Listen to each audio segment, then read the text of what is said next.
Hey guys, Brent Hull for Old House Journal, talking today about shutters. Now, you old house people know, okay, what shutters are supposed to do and how they're supposed to work, but you drive around neighborhoods and you'll sometimes see some really bad shutters that don't fit the windows and are a complete mess.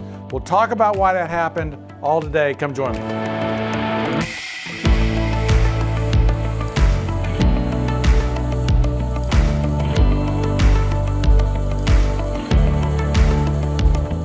Shutters, okay? It's a small detail, right? And today in many houses and in many buildings, it becomes a sticker that people apply, well, we want something traditional, so they put some shutters by their windows. Now, historically, there's some great history about shutters, right? The millwork catalogs like this one. This is 1892. This was called the sash, door, and blind manufacturers, okay? And blinds had to do with inside and outside blinds. Now, what was going on?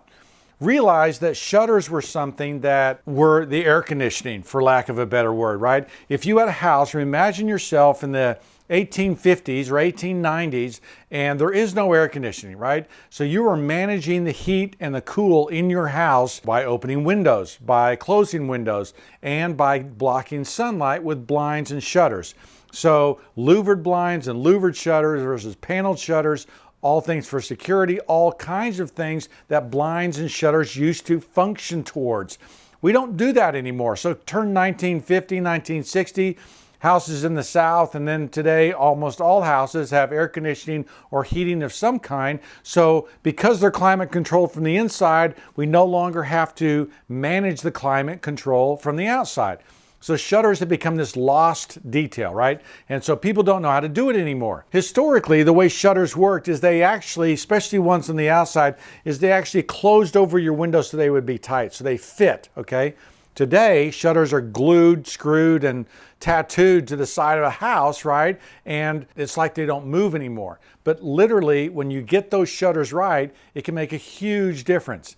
And if you go to the 1920s and look at those catalogs, you find all these really charming details, right? And all different styles of shutters, right? So that you have these cottage style shutters, more traditional shutters with the fleur-de-lis, you know, all kinds of different things. And look here, guys, in this catalog, they even have these all kinds of different symbols and things that you can put on your shutter in that top panel. The yin and the yang, you didn't think they did that in the 20s, did you? Well, there it is. So all kinds of charming things that were done. This is kind of the last period of when shutters would have been made operable. For new projects and new work, we use Timberlane shutters, okay? I like Timberlane because they are a custom shop just like us, right? You can't do everything, okay? And so we specialize in doors and windows, and I trust Timberlane to actually get the details right. I got a sample of one of their shutters here, and these guys can do everything. You may have seen it on our French house, the blue shutters that had a diamond pane in the bottom, louvers, and then a panel above, right?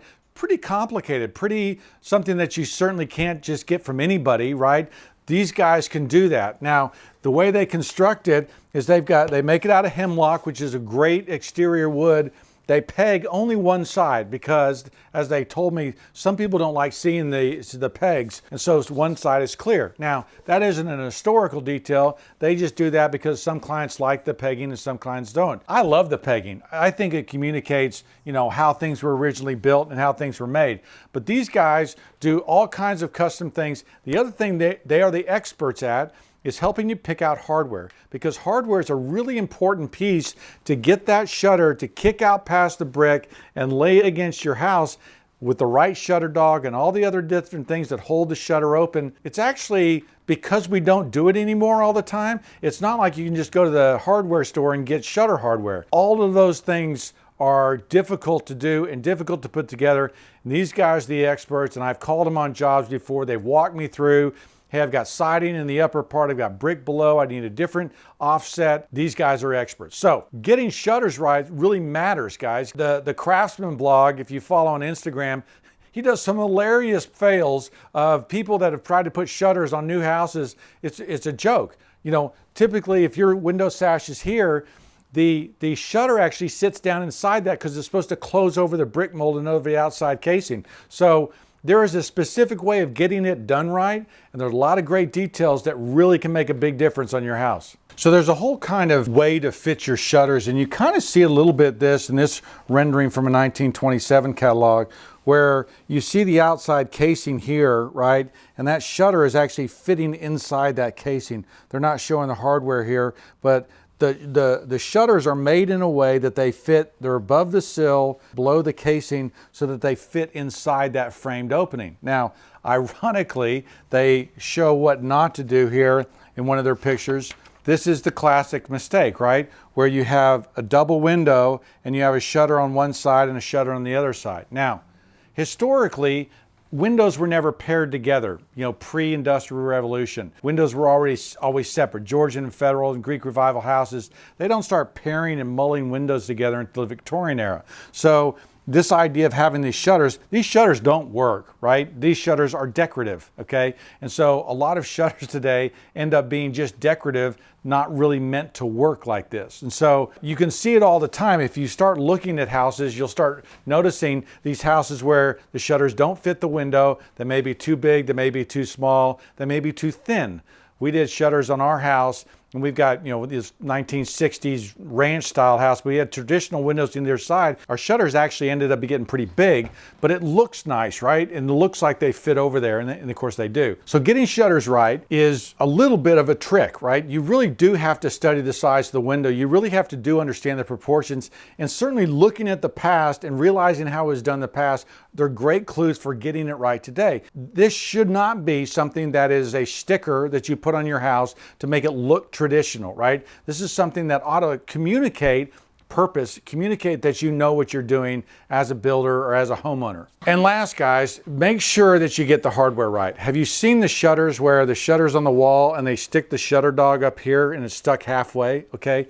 The traditional shutter dog was meant to hang in a balance so that the bottom weighed more than the top, so that it was gravity led, so you would move your shutter back, the shutter dog would come over and it would stay in that position.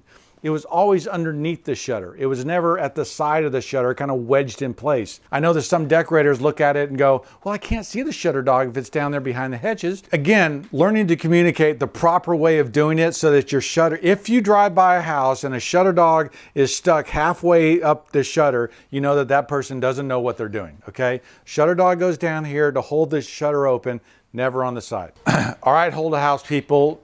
You probably understand, and hopefully on your house you have good shutters. If you don't, you now know what the problem is and you know how to fix them. Getting these shutters right really can make a big difference on your house, really can communicate that sense of the past, right, that we all love. So be sure to get the right shutters, and if you need more help, go to Timberlane, timberlane.com. Great people there. They're actually doing garage doors now, so they're a great resource. Follow me on Instagram and Facebook, Hull Millwork Hull Homes. I'm Brent Hull. Thanks for watching.